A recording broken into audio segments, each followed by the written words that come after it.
All right, shall we begin? Nope. Please? Okay. Thank you. This is going to be a very silly episode. Between the Maybe. two of you, yeah. We haven't even started.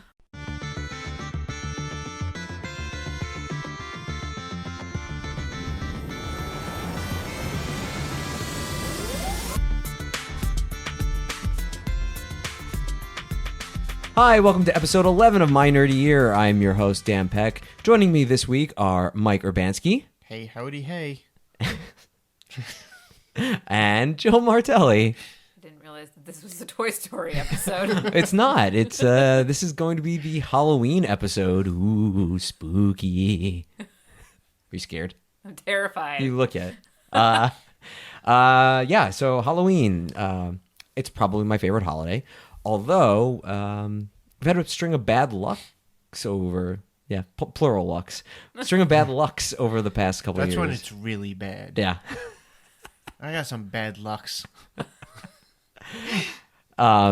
It seemingly always turns out that our group of friends just has awesome costumes and never a good place to go on Halloween. It's kind of tricky in Los Angeles because if you don't go to either the giant West Hollywood parade or party or anything like that, it's just impossible to get anywhere. And we've just had some bad luck over the years, but nevertheless, we still enjoy it. We have fun with our bad lucks. We do. A good time is always had, and sometimes it's the bad lucks that lead to the best stories. Yeah, it's usually just a bunch of ridiculousness. Yeah, we excel at ridiculousness.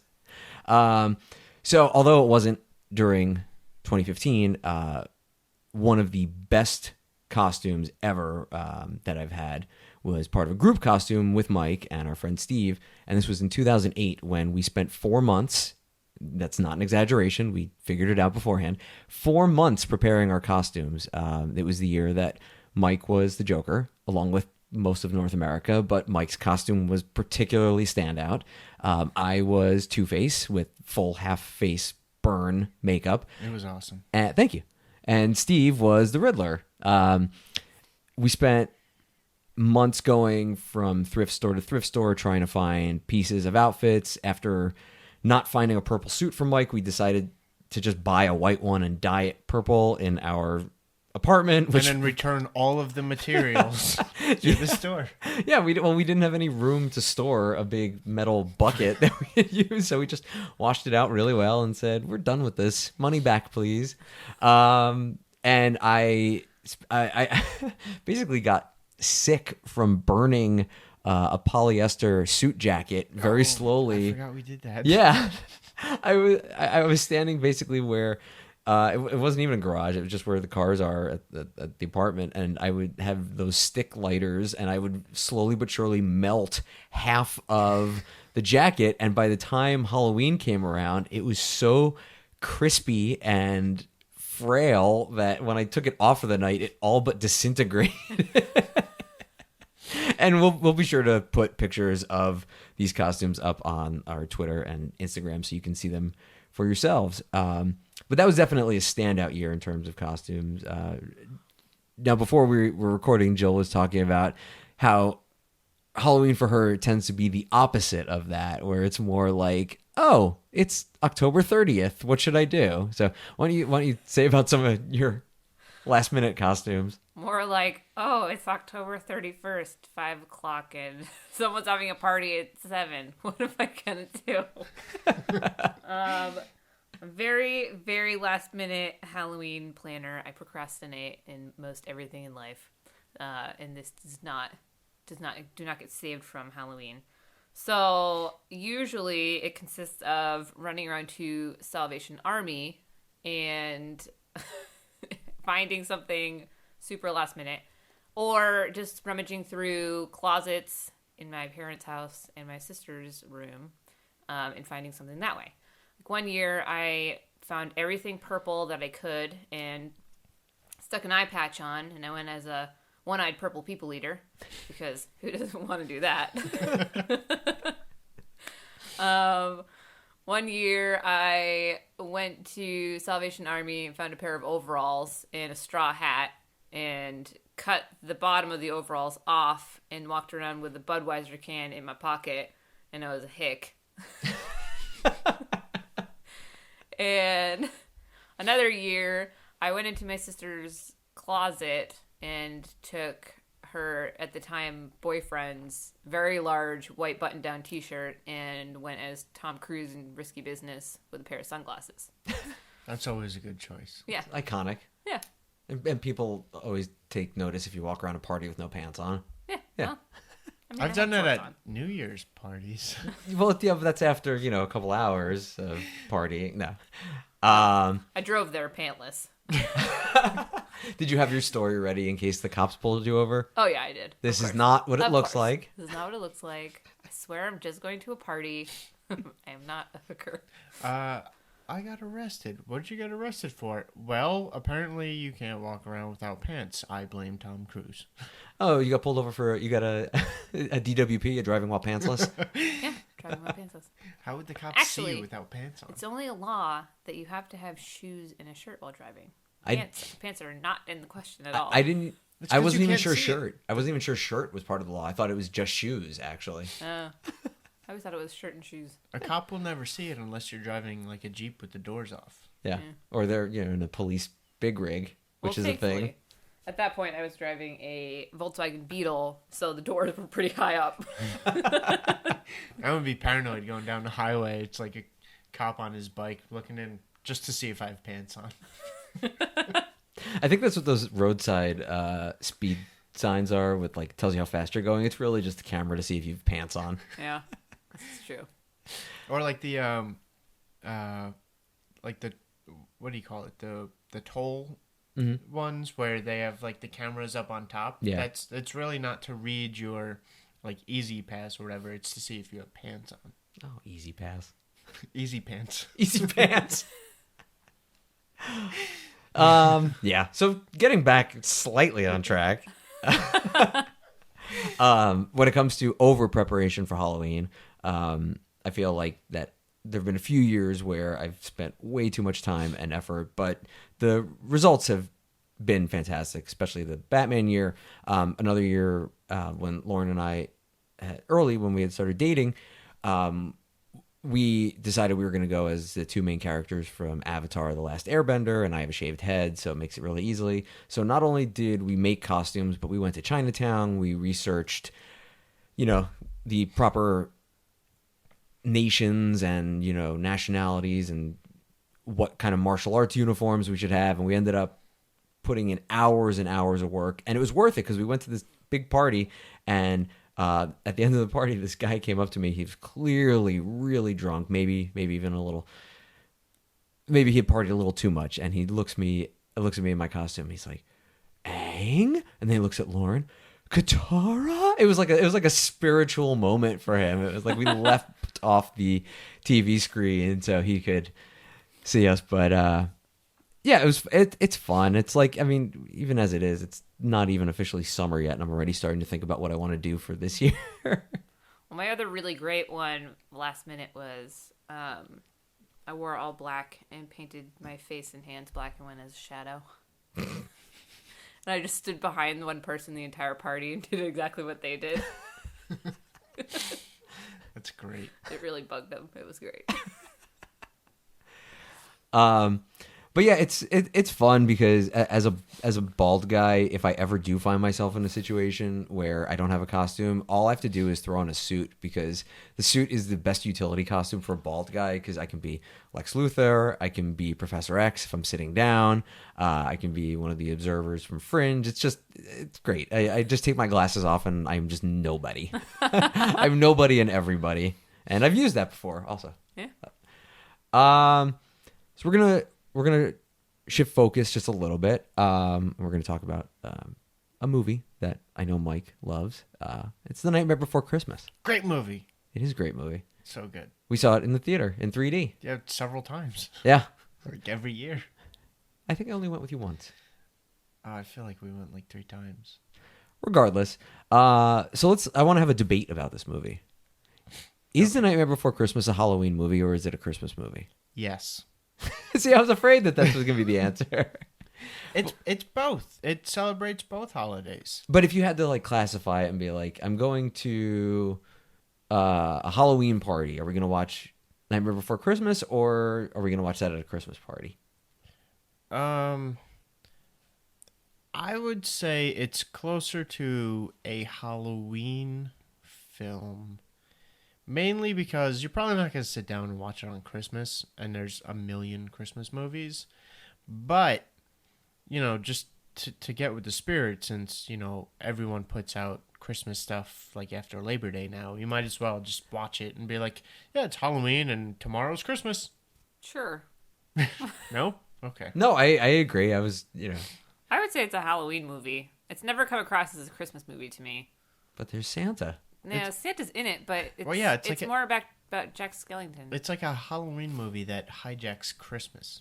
That's exactly what it is. Well, yes.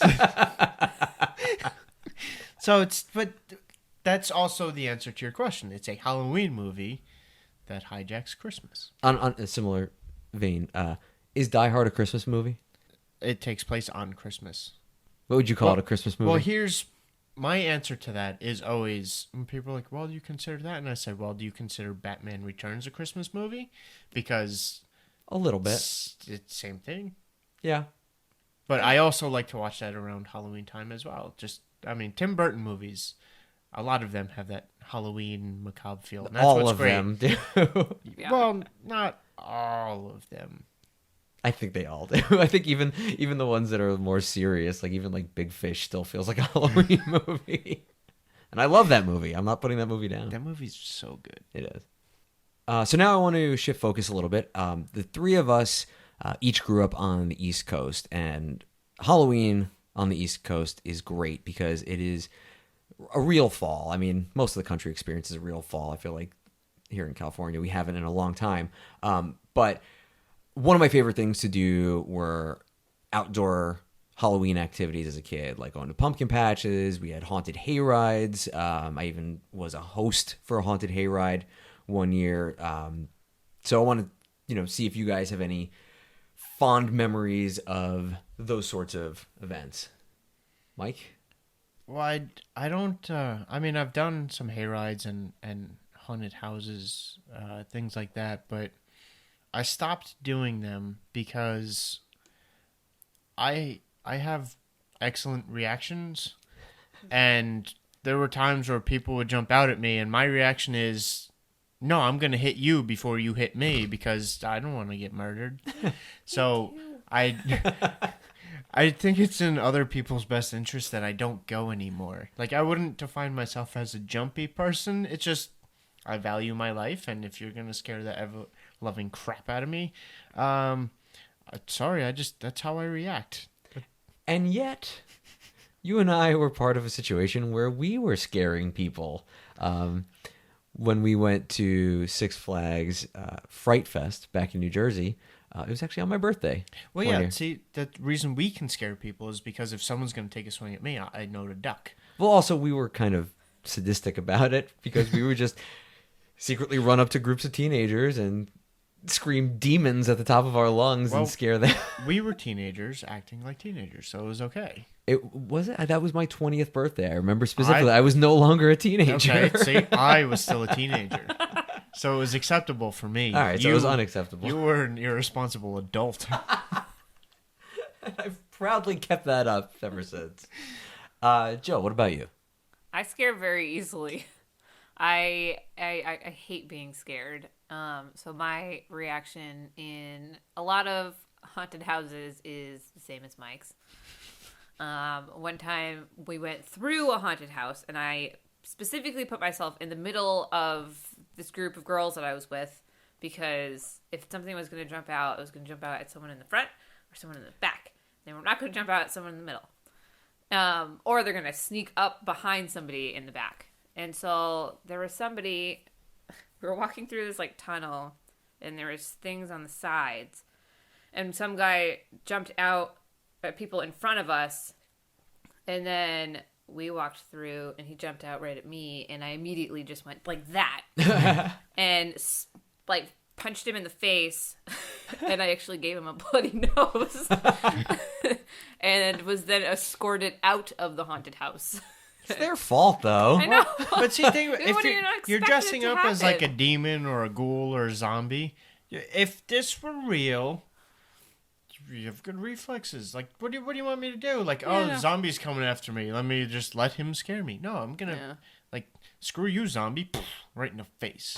I did. I punched him in the face and I gave him a bloody nose.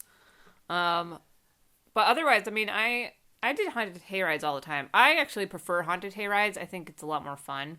Because they can just, like, come up and, like, scare you around the thing. They don't actually come into the hayride and scare you. See, I did, though, and I probably shouldn't have, but I basically just run around with an actual machete because it was in an orchard, and we had to, like, cut down branches on the path through the trees and stuff like that. But I would hop on the bag and really scare people. You had a real machete? Yeah.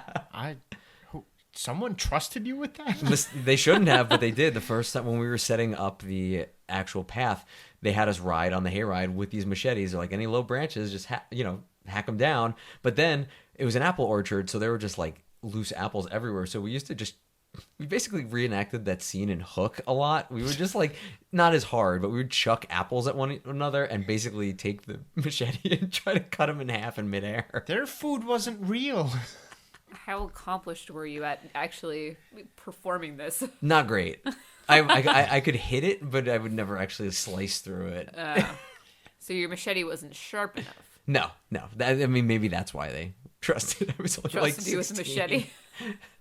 Have you seen those? They're like little overnight camps, I guess you call them, or horror stakeouts. I don't know what they're Oh called. yeah, I would never Where know. you essentially pay Never. money to go and sleep in a tent, and you have to sign a waiver that says you allow, the Texas Chainsaw Massacre nuthead to pull you out of your tent and tie you up. And I'm like, who would agree to this? Because I would just stand there in the tent, like, sitting there like Karate Kid, like crane kick, like you come in here, you're getting beat. Well, even before that, the notion of sleeping in a tent holds no appeal to me. But yeah, it's like, it's like sadistic. I don't know. It's sort of like live action role playing, but for a horror movie. But there are too many. Yeah, there's too many risk factors there. It's like that would be like that. Unfortunately, that would be a great place for like a real killer to hide out. And like, oh, this is just part of the act. Dead. Well, I hope there's like a background check on these people who they're hiring. Well, clearly they give Dan a machete for a haunted hayride. I hope they, check these people. I mean, it sounds like a fun idea if you have nerves of steel. Mm-hmm. I don't know that I want to sign myself up to put myself through that type of torture. Yeah, I just want to sleep through the night. I don't want to be yanked by my ankles through the flap in that's the tent. point, is you're not going to be sleeping. Because I you're like just going to be sleep. awake, terrified the entire night that something's going to happen. But do you stay there for multiple nights in a row? So No, that I something think- doesn't necessarily happen the first night that you're there? Because I think that would be even more terrifying. No, I think is it's just- never knowing when it's going to happen. I think it's just one night. But, No. I mean, why not just, go into the regular woods and worry about a killer coming through rather than, paying someone to fake abduct you and torture you. Which is ironic because the next thing I want to talk about are escape rooms. Oh, great. I didn't know that was happening. You're welcome. Thank you. So Mike and I were part of a team who did an escape room, and we actually did it kind of early on, in like before it was a trend. Mike was the one who found it. It was the Purge. It was the second Purge, right? escape Anarchy. room. Yeah, it was like a traveling escape room, and we went for our friend's bachelor party, and we had a great time. And it was the coolest thing you could do with like 5 or 6 guys. well, we were off to a bad start because it started out you were basically in a very small cage, and just out of reach was a key. So while some of us were trying to figure out how to reach the key the way you're supposed to, there was a magnet on a rope, and you're supposed to like throw it to get it. Was it you? Well, let's put it this way. There were, I think, 6 of us, and so it was, you, Greg, Justin, maybe someone else was there. DJ. And you DJ guys was there. Well, no, I know, Yeah. but all of you guys did everything the way you're supposed to do it. And then DJ and I were like, we're just going to get ourselves out of here in any method we can. So we took DJ's hat and like we used that to get the key. Yeah. We were resourceful in a way you're not supposed to be. Meanwhile, on the other side of the cage was a woman who was chained up, and she was a real person.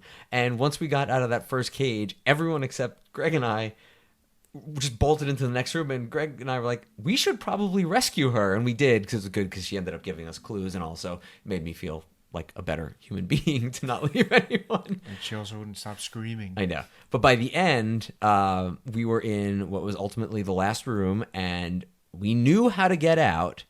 However, I'm going to throw it to you to finish this story, because this is one of the best. Well, it says get out of the room. This is your goal. Get out of the room. DJ and I find a door, and so like the doorknob wouldn't open it, but we put our backs into it and we opened it, and we're like, great, we escaped. And all of a sudden one of the guys who works there like slams on us. He's like, get back in there. We're like, what? You're supposed to escape. We got out.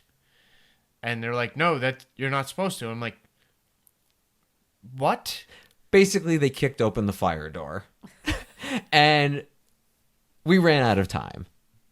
However, after the fact, when we were talking to the people running it, they said, you told us to find a way out. They found a way out. Yeah, and he goes, you got a false wind. I'm like, what does that mean? I escaped. Exactly. My life is still mine. Yeah. I didn't die. We didn't win according to your rules. You told us to escape. We did it. And you know what? Very proud of that false win. In a horror movie, you survive how you can. And the lesson that we learned is don't bother figuring out puzzles. Just find a really big guy who can kick down a door. Just leave it up to me and DJ. We will punch our way out. Yeah. The wrong way out. You'll punch yourselves Any the way wrong out, way though. If you live, it doesn't matter how you get out. But didn't they tell you that you guys you were the closest to actually completing it? I think so. We before that, we were genuinely able to solve a lot of the puzzles. They told us beforehand, be prepared to do really gross things. And one of the things was I had to reach into a toilet filled with fake poop. No, it was dry. Don't worry. It wasn't wet. But there was a key in there, and I got it. And then I think it was Justin had to climb into a morgue cabinet. Yeah. Yeah, and there was a clue hidden on the ceiling in there. It was... And then in that last room, you got Greg like going at it on the computer, and DJ and I are like, we got this. The classic story of brains versus brawn. Well, now they have one that's called The Basement, right? There's so many right now. There's also one with zombies. There's everything in LA.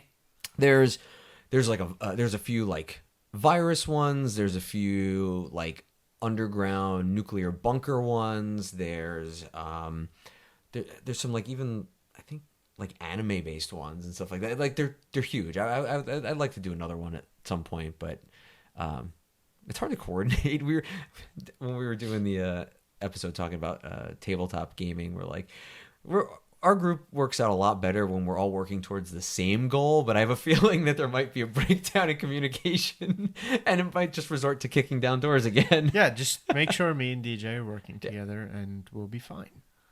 Well, experience in escape rooms with DJ is he usually just goes and finds some random clue or some random item and product and is like, hey guys, found this. But then there's no communication between anybody else in the room. Well, yeah, we did another one last year for our friend's birthday. And of course, it was me and DJ. And there was a part where, like, a drawer was slightly off. Mm-hmm. And there was a lock to it. But so, of course, we're like, well, why figure out the lock? Just break it off. Like, why spend the time doing all the math and all the smart stuff when... if you're in a rush to get out, a murderer's coming to kill you, just break it off. Just a lot easier. Didn't quite work that time either. No, it didn't work. Did you get the false win? Did you No. get a real win? No. That one was a lot more involved where you had to open like 12 different locks just to get to each other lock. And there were a lot of clues. We were, I don't know, probably 2-3 minutes shy. We were on our way to winning, but then time ran out and we were murdered or Congratulations. Thank you. The guy came in and murdered us. Oh, well, you guys look like you got better. He had a gun. Yeah, it's good to be here. Yeah. I just remembered, while we were talking about this, I forgot that I used to do a haunted house every year that I was a participant in it was a charity fundraiser at the high school with a theater program, and we spent basically the whole afternoon turning the theater into walk-through haunted house for kids to come into, and we got in so much trouble because we were too scary a few times. The first time was one of the guys. It was brilliant. He bought a really inexpensive serving tray that was like flimsy, and he cut a hole in it and he put it around his neck so it looked like his head was on a plate. And then he just took a whole bunch of liquid latex and splashed it on his face and let it drip and dry. And then he took a whole bunch of fake blood and did the same thing. So it just looked like he had this melted, bloody face on a platter, and it was too scary, and we got in trouble. And then the next year, our tech kids were like surprisingly awesome. They did a great job for the shows and stuff like that, but they put together a scaffolding area, and we had an area where it looked like that we were actually hanging like by our necks, and that was the year we got really in trouble. They're like, this is too scary. There's this is supposed to be for elementary kids to come, not for you guys to see. So you're supposed to be dressed as a ghost with like a white sheet over your head. Yeah, kind of. Yeah. Yeah. And here you are hanging yourself in the scaffolding. Yeah, and plus, we were poor all little 6-year-olds. We were all the theater kids, so it's like, you really wanted to sell it, and you make it look like you're dead, and then, when they walk by, you shoot your eyes open real quick, and all right. Well, I apologize to any of the kids I traumatized. And we raised a lot of money for charity, so they are now the people who work in those camps terrorizing everyone else because you ruined their lives. If you were one of the kids whose life I ruined, please feel free to comment. So the trio of us, we have a shared love for a television show that falls under the purview of this category, and that is Hannibal. Yes. The three of us are among the best and worst Hannibal fans in the world because we did completely stick it out through the entire run of the show. However, here we are a year later, and we have 3 episodes that we still haven't watched yet. We've been busy. We have been. Actually, we're just going to cut this podcast short. Let's go watch it, and we'll come back and then talk about it. We should. No, but I do want to talk about how just amazing of a show that was, and just how gross I felt watching it and how hungry I got watching it, even though that made me feel even more gross. But it was so well designed, the food, and not when it was people and stuff like that. But it was probably real food, just meant to make you think it's people.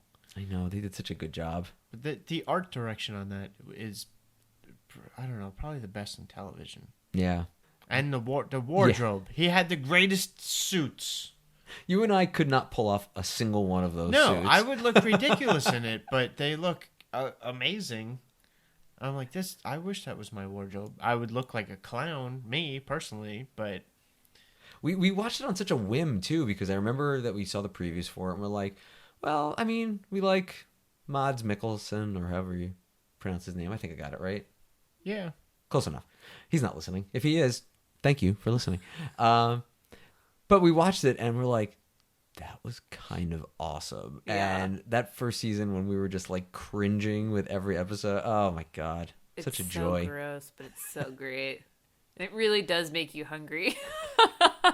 Even though he's eating people the whole time, you just get hungry afterwards. All you want is a glass of red wine and some red meat. So it's that every episode I'm like, hey, do you guys want some red wine? Well, you used to shoot me looks when I would want any snack during. Like, what is wrong with you? I was hungry. I knew it was not real. I was distancing myself from the fiction. It makes me question what's wrong with you. And hearing all these stories about how you used to torture children, and now you want to eat during Hannibal. I didn't torture them. I was providing a good show. So sadistic underneath it all, Dan. All of a sudden, the cops show up. Dan, we'd like to speak with you. That just means someone's listening to this, and that makes it, well, not all worth it, but that's just reassuring. We always thought he had beef in the freezer. You're never cooking for me ever again. All right. Well, that just means you have to cook then. It's fine. All right. I don't mind. I cook with food, not people. Me too. People are food. Whoa. People are friends, not food. And with that, let's bring it to the big question. Yay! Oh, were we supposed to applaud? I don't know. Would you like to applaud? Yeah, let's do it. With that, let's bring it to the big question. Thank you for your enthusiasm, Mike. You're welcome. All right. This week's big question is, money and practicality are no object. What is your ultimate costume? The Stay Puft Marshmallow Man. Life size. You know what? I had an idea of what you would answer, and I wasn't that far off. What was it? T-Rex. Okay. Well, they have all those those T-Rex costumes now that you can see people working out at the gym with these, which I think the inflatable I think that's ones. hilarious. But life-size Stay Puft Marshmallow Man, and I'd have no idea how it would function, and I'd probably only be able to... Practicality is no object. Right. Don't worry, yeah. I have no idea how it would function. So just go with my story. I am. I would only be able to trick-or-treat probably in any downtown area or New York. Just don't step on a church. Yeah, it would be people on the 10th floor knock on the window, trick-or-treat. Like, sir, what are you doing? Trick-or-treating. I can't get down to the first floor and come into your building. Wait, why would you need to trick-or-treat? You'd be made of candy. No, not. Well, it'd be made of a marshmallow, but... What if I want some Smarties or a Butterfinger?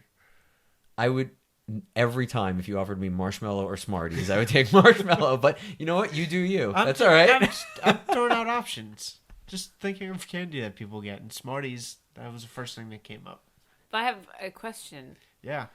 At the end of the night, could we then blow you up and then marshmallow would go everywhere? Because that would be fun. Sure, and then just hold up some graham crackers and you make some s'mores and it'd be great. Yeah, the chocolate you got while trick-or-treating would be used for your explosion s'more. Right. It would be the most delicious costume. I'm doing the world a favor here. I kind of want Fair enough. s'mores now. Jill, what's your ultimate costume?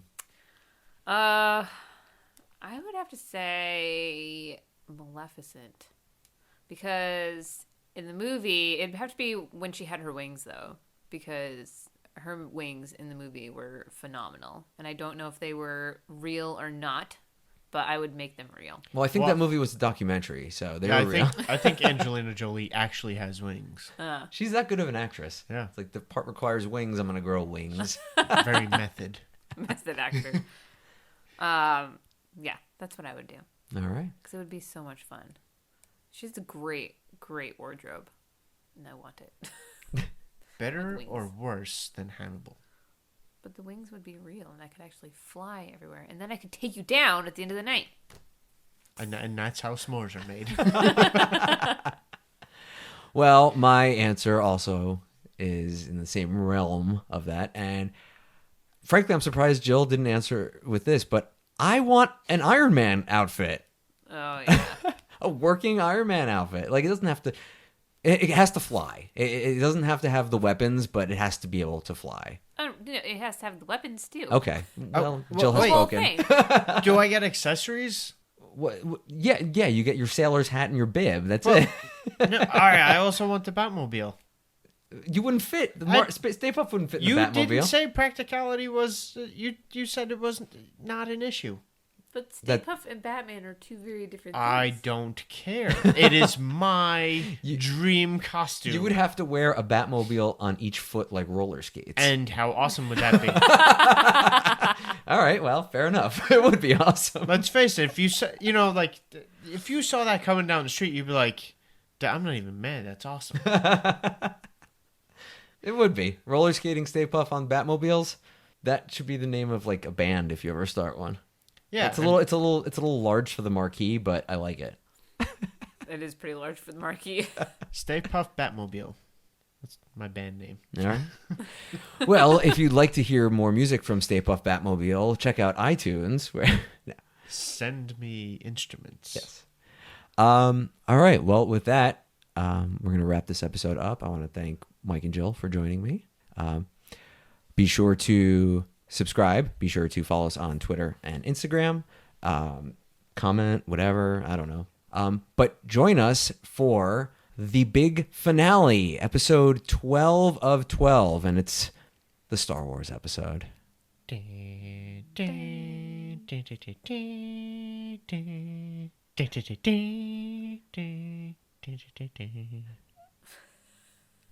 Yeah, that's Star Wars. Okay, bye.